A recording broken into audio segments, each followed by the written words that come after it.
आदिकाल को विभिन्न विद्वानों द्वारा दिए गए नाम वो कौन कौन से हैं? तो आदिकाल को ग्रियर्सन ने क्या कहा है? आदिकाल को ग्रियर्सन ने चारण काल कहा है। आदिकाल को ग्रियर्सन ने क्या कहा है? चारण काल कहा है। पहला तो ये आ गया कि ग्रियर्सन ने आदिकाल को क्या कहा? चारण काल कहा।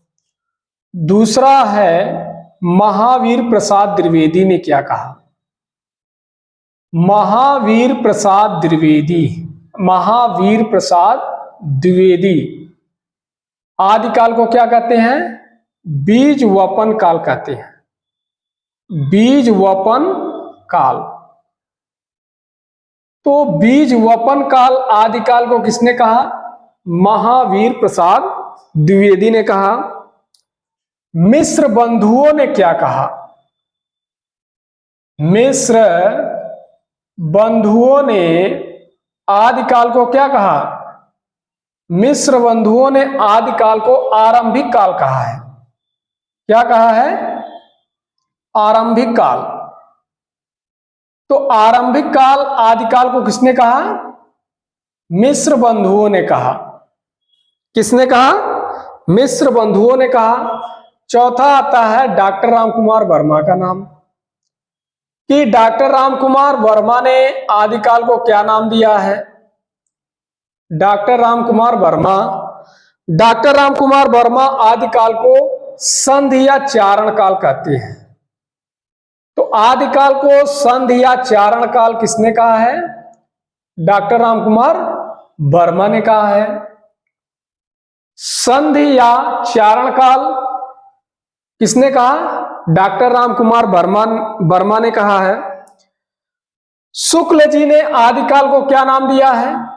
शुक्ल जी ने आदिकाल को वीर गाथा काल कहा है।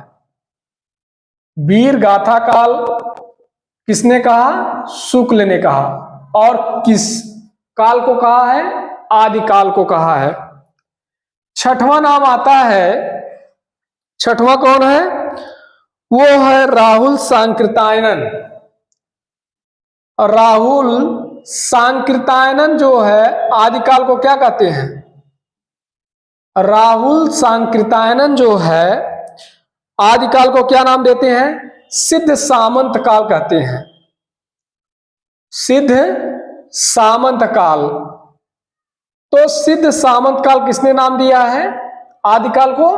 राहुल सांकृत्यायन ने दिया है। इसके बाद आते हैं हजारी प्रसाद द्विवेदी जी। महावीर प्रसाद द्विवेदी बीज वपन काल कहते हैं। तो हजारी प्रसाद द्विवेदी आदिकाल को क्या नाम देते हैं? आदिकाल को आदिकाल नाम ही देते हैं। क्या नाम देते हैं? आदिकाल। तो आदिकाल नाम किसने दिया है? हजारी प्रसाद द्विवेदी दिए हैं। फिर अगला नंबर आता है गणपति चंद्रगुप्त का आता है। किसका नाम आता है? गणपति चंद्रगुप्त का आता है। कि गणपति चंद्रगुप्त ने आदिकाल को क्या नाम दिया है? गणपति चंद्रगुप्त ने आदिकाल को प्रारंभिक काल, पहला नाम देते हैं प्रारंभिक काल। पहला तो ये हो गया। दूसरा गणपति चंद्र कहती है शून्य काल। आदि गणपति चंद्रगुप्त ने कहा है। तीसरा नाम देते हैं उन्मेष काल। क्या नाम देते हैं? उन्मेष काल। यानी आदिकाल को प्रारंभिक काल, शून्य काल, उन्मेष काल किसने कहा है? डॉक्टर गणपति चंद्र गुप्त ने कहा है। इसके बाद आता है नाम विश्वनाथ प्रसाद मिश्र का आता है। इसका नाम आता है विश्वनाथ प्रसाद मिश्र। किसका नाम आता है? विश्वनाथ प्रसाद मिश्र। तो विश्वनाथ प्रसाद मिश्र आदिकाल को क्या नाम देते हैं? वीर काल नाम देते हैं। आदिकाल को वीर काल किसने कहा है? विश्वनाथ प्रसाद मिश्र ने कहा है। इसके बाद नाम आता है रमाशंकर शुक्ल रसाल। 9वां पॉइंट है रमा शुक्ल शंकर रसाल, नहीं, रमा शंकर शुक्ल रसाल है। क्या नाम है? रमा शंकर शुक्ल रसाल। रमा शुक्ल रसाल आदिकाल को क्या नाम देते हैं? रमा शुक्ल रसाल आदिकाल को नाम देते हैं जय काव्य काल कहते हैं। तो जय काव्य काल आदिकाल को किसने कहा है? रमा शुक्ल रसाल ने कहा है। फिर इसके बाद नाम आता है मोहन अवस्थी एवं सुमन राजे। 10वां पॉइंट है मोहन अवस्थी एवं सुमन राजे। मोहन अवस्थी एवं सुमन राजे आदिकाल को क्या नाम देते हैं? आधार काल नाम देते हैं। मोहन अवस्थी एवं सुमन राजे आदिकाल को क्या नाम देते हैं? आधार काल नाम देते हैं। अगला पॉइंट है पृथ्वीनाथ कमल कुल श्रेष्ठ। 11वां पॉइंट क्या है? पृथ्वीनाथ कमल कुल श्रेष्ठ। पृथ्वीनाथ कमल कुल श्रेष्ठ इन्होंने आदिकाल को क्या नाम दिया है? अंधकार काल कहते हैं। तो आदिकाल को अंधकार काल किसने कहा है? आदिकाल को अंधकार काल पृथ्वीनाथ कुल श्रेष्ठ कहते हैं। कौन कहता है? पृथ्वीनाथ कमल कुल श्रेष्ठ।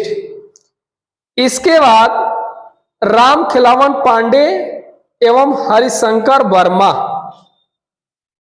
अगला पॉइंट है राम खिलावन पांडे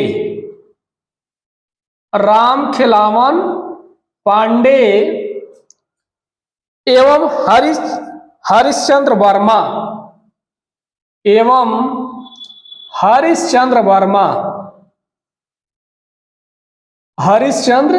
वर्मा क्या नाम देते हैं? संक्रमण काल कहते हैं। आदिकाल को संक्रमण काल किसने कहा है? राम खिलावन पांडे एवं हरिश्चंद्र वर्मा। इसके बाद शंभुनाथ सिंह। हम बात करेंगे कि शंभुनाथ सिंह आदिकाल को क्या नाम देते हैं। शंभुनाथ सिंह आदिकाल को नाम देते हैं प्राचीन काल। शंभुनाथ सिंह आदिकाल को क्या कहते हैं? प्राचीन काल कहते हैं। क्या कहते हैं? प्राचीन काल कहते हैं। शंभुनाथ सिंह आदिकाल को क्या नाम देते हैं? प्राचीन काल कहते हैं। वासुदेव सिंह, अगला पॉइंट है वासुदेव सिंह आदिकाल को क्या नाम देते हैं? वासुदेव सिंह आदिकाल को उद्भव काल कहते हैं। क्या कहते हैं? उद्भव काल। तो उद्भव काल आदिकाल को किसने कहा है? वासुदेव सिंह ने कहा है। इसके बाद अगला पॉइंट है शैलेश जेदी का। शैलेश जेदी ने आदिकाल को क्या कहा है? शैलेश जेदी ने आदिकाल को क्या नाम दिया है? आविर्भाव काल कहा है। आविर्भाव काल। तो आविर्भाव काल आदिकाल को किसने कहा है? शैलेश जेदी ने कहा है। इसके बाद अगला पॉइंट है हमारा राम प्रसाद मिश्र, कि राम प्रसाद मिश्र ने आदिकाल को क्या नाम दिया है? राम प्रसाद मिश्र ने आदिकाल को क्या नाम दिया है? राम प्रसाद मिश्र ने आदिकाल को संक्रांति काल कहा है। राम प्रसाद मिश्र ने आदिकाल को क्या है कहा है? संक्रांति काल कहा है। तो आदिकाल को संक्रांति काल किसने कहा है? आदिकाल को संक्रांति काल किसने कहा है? राम प्रसाद मिश्र ने कहा है। इसके बाद आगे देखते हैं डॉक्टर धीरेन्द्र वर्मा एवं चंद्रशेखर शर्मा गुलेरी। अगला है धीरेन्द्र वर्मा एवं चंद्रधर शर्मा गुलेरी। ये आदिकाल को क्या नाम देते हैं? धीरेन्द्र वर्मा एवं चंद्रधर शर्मा गुलेरी आदिकाल को क्या नाम देते हैं? अपभ्रंश काल। अपभ्रंश काल। तो आदिकाल को अपभ्रंश काल किन किन विद्वानों ने कहा है? पहला है धीरेन्द्र वर्मा, चंद्रधर शर्मा गुलेरी, और इसी में ऐड हो जाएंगे बच्चन सिंह, डॉक्टर बच्चन सिंह। तीन विद्वानों ने आदिकाल को क्या नाम दिया है? अपभ्रंश काल कहा है। इसके बाद अगला जो पॉइंट है हरीश। हरीश ने आदिकाल को क्या नाम दिया है? तो हरीश ने आदिकाल को उत्तर अपभ्रंश काल कहा है। उत्तर अपभ्रंश काल आदिकाल को किसने कहा है? आदिकाल को उत्तर अपभ्रंश काल कहा है, हरीश ने कहा है। तो उत्तर अपभ्रंश काल आदिकाल को किसने कहा है? हरीश ने कहा है। श्याम सुंदर दास ने आदिकाल को क्या कहा है? श्याम सुंदर दास आदिकाल को क्या कहते हैं? आदि युग। एक तो बताते हैं आदि युग और कामा वीर काल। आदि युग वीर काल आदिकाल को कौन कहता है? श्याम सुंदर दास। विजेंद्र स्नातक क्या कहते हैं? विजेंद्र स्नातक। तो विजेंद्र स्नातक जो है आदिकाल को क्या नाम देते हैं? वीर प्रशस्ति युग। वीर प्रशस्ति युग। तो वीर प्रशस्ति युग आदिकाल को नाम किसने दिया है? विजेंद्र स्नातक ने दिया है। अब हम बात करेंगे आदिकाल नामकरण का विश्लेषण। तो आदिकाल के नामकरण के बारे में विश्लेषण करते हैं कि आदिकाल नामकरण कैसे पड़ा। पहला हम देखते हैं ग्रियर्सन द्वारा दिए गए नाम चारण काल के बारे में। तो ग्रियर्सन ने आदिकाल को क्या कहा है? ग्रियर्सन ने आदिकाल को क्या कहा है? चारण काल। तो ग्रियर्सन द्वारा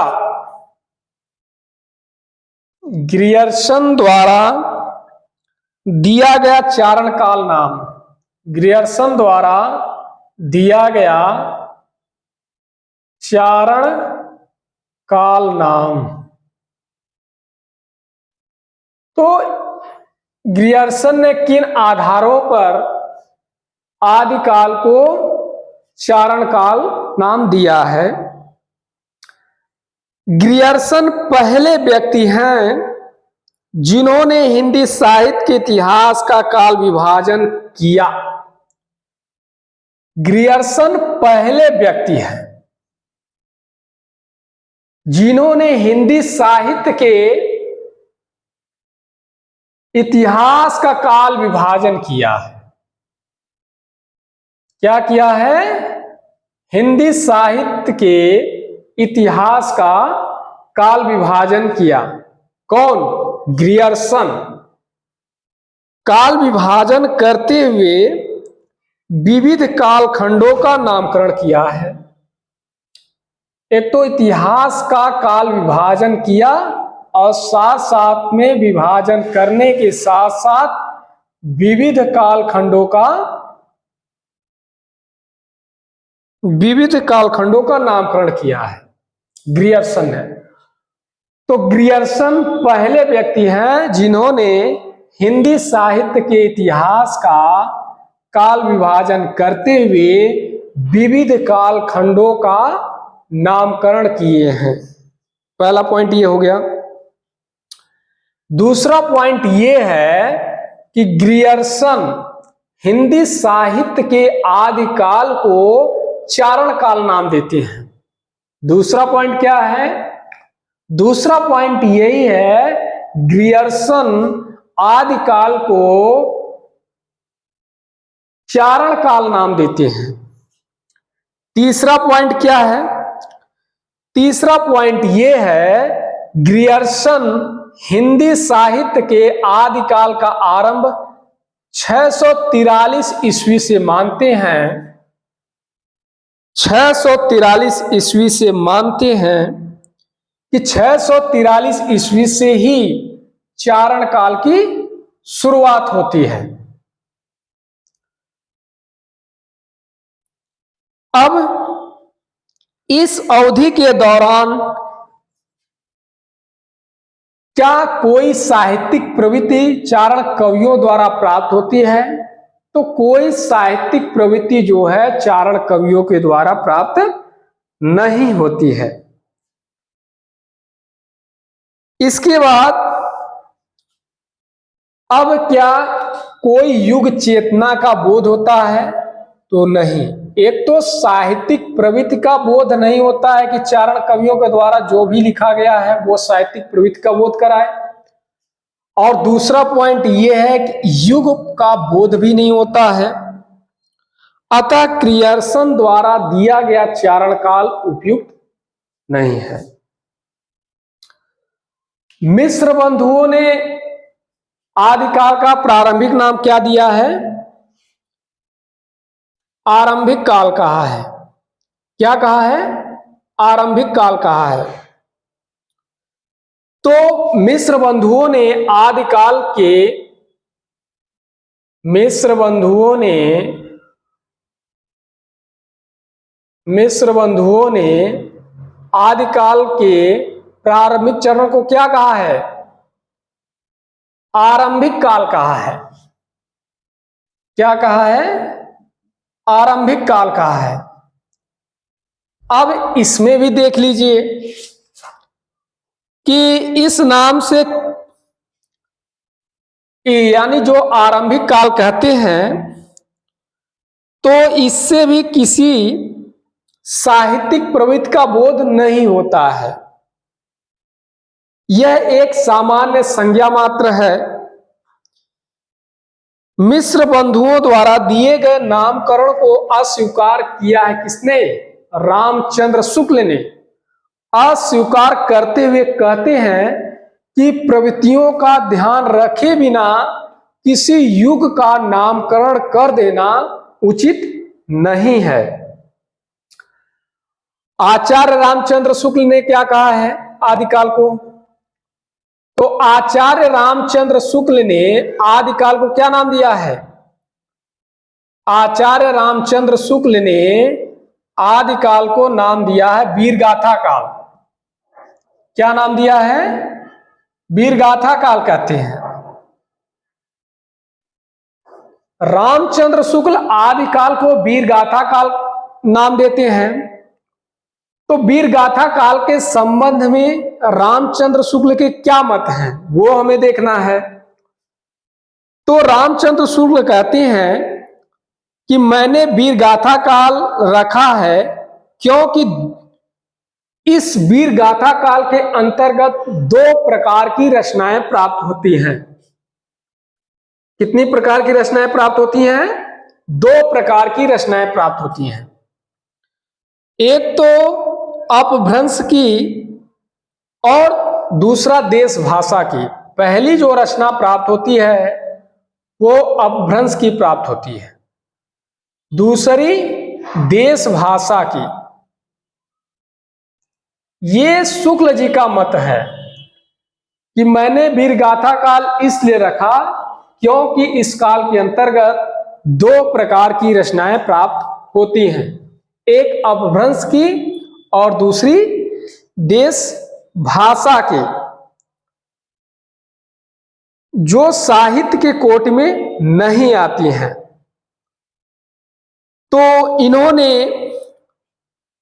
साहित्य की कोटि में आने वाले 4 पुस्तक ही माने हैं। रामचंद्र शुक्ल साहित्यिक पुस्तक कितनी मानते हैं? 4 मानते हैं। रामचंद्र शुक्ल साहित्यिक पुस्तकें कितनी मानते हैं? 4 मानते हैं कि भाई 4 ही साहित्यिक पुस्तकें हैं। कौन कौन सी हैं? विजयपाल रासो, हमीर रासो, कीर्तिलता, कीर्ति पताका है। पहला है विजयपाल रासो। पहला कौन सा है? विजयपाल रासो। दूसरा है हमीर रासो, हमीर रासो है। तीसरा है कीर्तिलता है। तीसरा क्या है? कीर्तिलता है। चौथा है कीर्ति पताका। चौथा क्या है? कीर्ति पताका। तो शुक्ल जी जो है वो 4 साहित्यिक पुस्तकें मानते हैं। पहला विजयपाल रासो, दूसरा हमीर रासो, तीसरा है कीर्तिलता, चौथा है कीर्ति पताका। 4 ही साहित्यिक पुस्तकें हैं। अब देश भाषा के अंतर्गत कितनी पुस्तकें मानते हैं रामचंद्र शुक्ल? तो देश भाषा के अंतर्गत 8 पुस्तकें मानते हैं। कितनी पुस्तकें मानते हैं? 8 पुस्तकें मानते हैं रामचंद्र शुक्ल।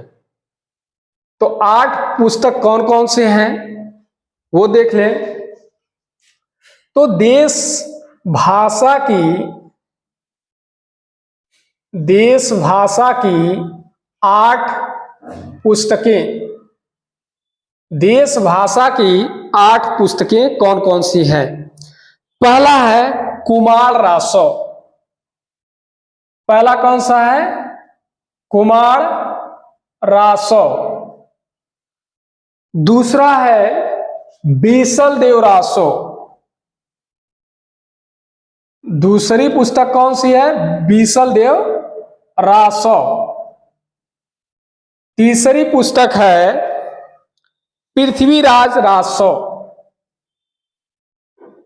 तीसरी पुस्तक कौन सी है? पृथ्वीराज रासो। चौथी पुस्तक है इनकी कौन सी? जयचंद प्रकाश। जयचंद प्रकाश है। और 5वीं पुस्तक कौन सी है? जय मयंक जस चंद्रिका है। जय मयंक जस चंद्रिका। जय मयंक जस चंद्रिका है। 6वीं पुस्तक कौन सी है? 6वीं है परमाल रासो। परमाल रासो। 7वीं पुस्तक है खुसरो की पहेलियां। खुसरो की पहेलियां। खुसरो की पहेलियां। 8वीं पुस्तक है कौन सी? विद्यापति के पदावली। विद्यापति के पदावली। ये 8 पुस्तकें कौन से मानते हैं? रामचंद्र शुक्ल मानते हैं कि 8 देश भाषा की 8 पुस्तकें हैं। कौन कौन सी है? कुमार रासो, बीसल देव रासो, पृथ्वीराज रासो, जयचंद्र प्रकाश, जयमेघ जसचंद्रिका, परमाल रासो, खुसरो की पहेलियां, विद्यापति के पदावली। ये 8 पुस्तकें हैं जो देश भाषा से संबंधित है। साहित्यिक पुस्तकें 4 मानते हैं, कुमार रासो, हमीर रासो, कीर्तिलता, कीर्ति पताका। अब इसके बाद आता है डॉक्टर रामकुमार वर्मा के अनुसार, डॉक्टर रामकुमार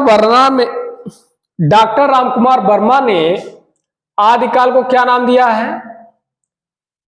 डॉक्टर रामकुमार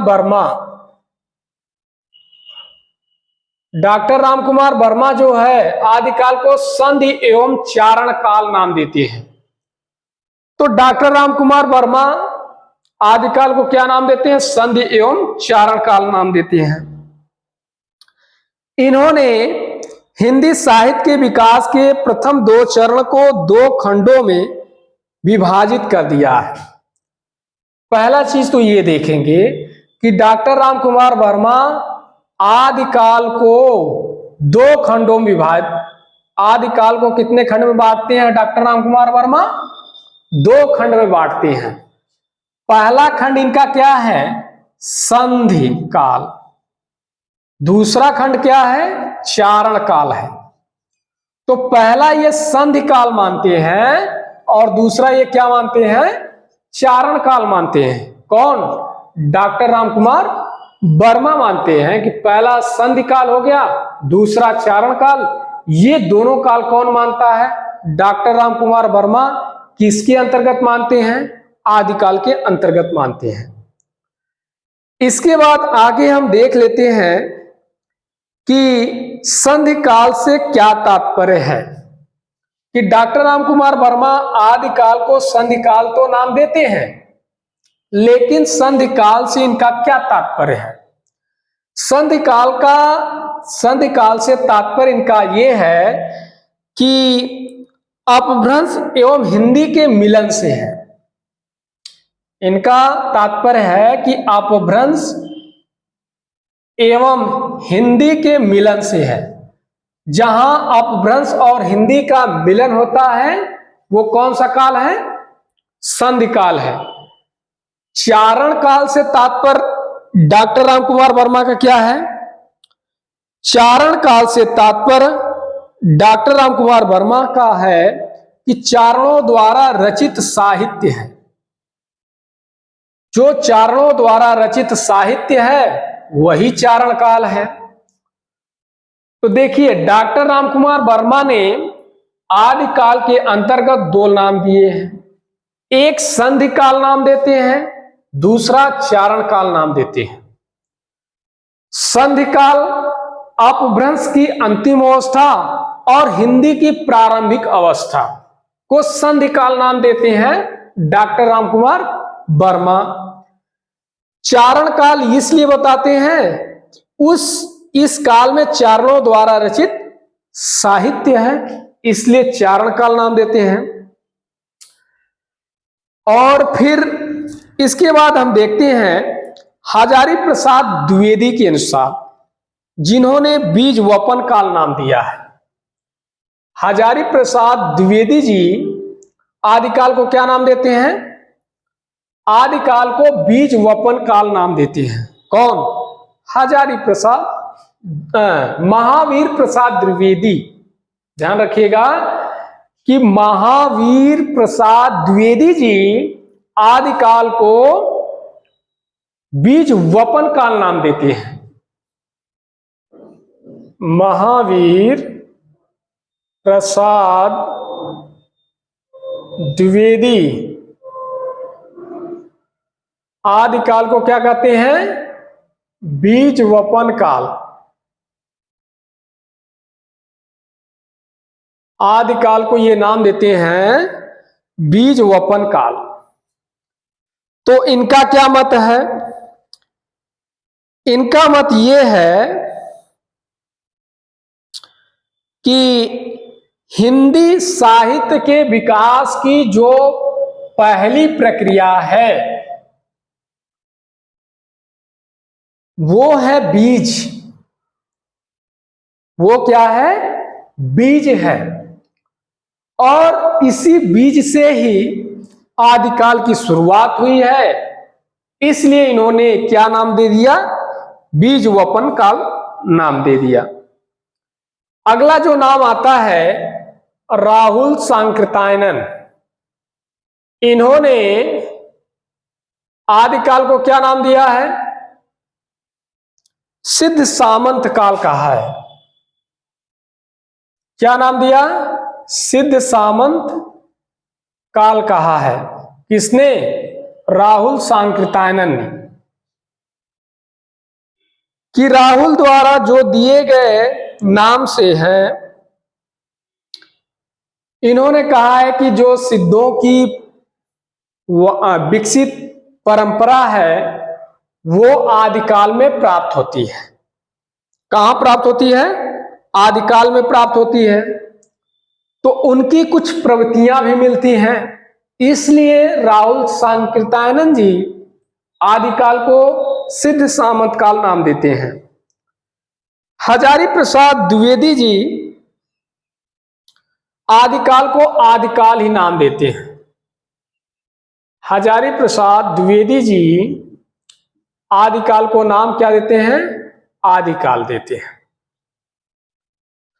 हिंदी भाषा एवं साहित्य का आरंभिक अवस्था को ध्यान में रखा। अपभ्रंश साहित्य से हिंदी साहित्य के अलगाव को दर्शाते हुए हजारी प्रसाद द्विवेदी ने हिंदी की प्रारंभिक अवस्था को आदिकाल नाम दिया। इसके बाद अगला जो है